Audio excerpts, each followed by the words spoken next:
වසර 16කට පසුව ගෞතම බුදුරජාණන් වහන්සේගේ වාම ශ්‍රී දන්ත ධාතුන් වහන්සේ වැඳ පුදා ගැනීමට වරම් පිණි කරගත් සදහැවතුන් සිය සතුට වචන වලට ගොනු කළේ මෙලෙසින්. උඩුව සතුට හරිම ඉදර දැක්කේ. කොච්චර සතුටුද මම අපච්චි මට 88ක් වෙනවා වයස. සාදු සාදු. සතුටේ මම බල්ලගෙන මෙහෙම හිටියා මම. මාගේ ජීවමාන බුදු පියාණන් වහන්සේ දැක ගැනීමට ලැබීම මේනෙත් වාසනාව වේවා. මම දන්ත දාසන් වහන්සේ වැඳ පුදා ගත්තා. මට ඇඬෙනවා. මට බුදුහාමුදුරුවෝ දැක්කාගේ සතුටුයි. සතුටුයි අපි දාතු වෙන්නා. බුදුරජාණන් වහන්සේ ජීවමාන දැක්කා සමානමට හරි සතුටුයි. දැන් මරණසෙපයි. අපිට දැක බලා ගන්නට වන්දනා කරන්නට ලැබුණා. ඉතින් තාම සන්තෝෂයි. දවස් ගානක් ඒ පොළි විඳලා තමයි ආවේ. අතන වඩා සතුට හිතට මානස එසානේ දැනෙන්නේ.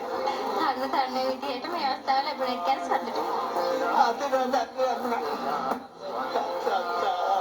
විශේෂ අවශ්‍යතා සහිත පුද්ගලයන් වෙනුවෙන් වෙනත් පොලිමක් ස්ථාපිත කර තිබෙනවා.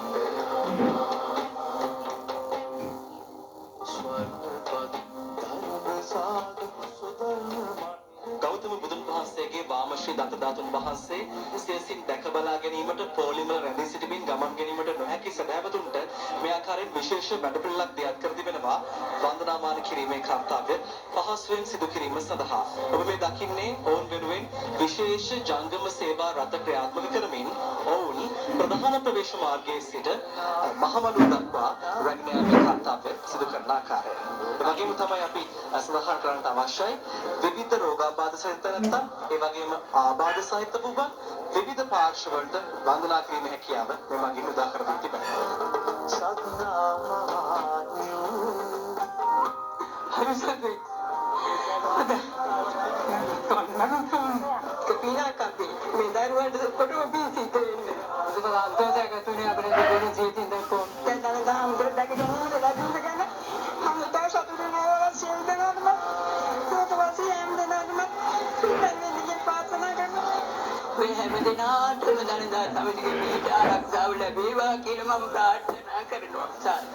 සිරිදලදා වන්දනාවේ දෙවැනි දිනය අද පස්වරු 5:00ට අවසන් වන මේ වන විටත් සදහැවතුන් වෙනුවෙන් වෙන් කර තිබෙන ප්‍රවේශ මාර්ග තුනකදී පොලිමල දහස් සංඛ්‍යාත ජනකායක් රැඳී සිටියේ මෙලෙසින්.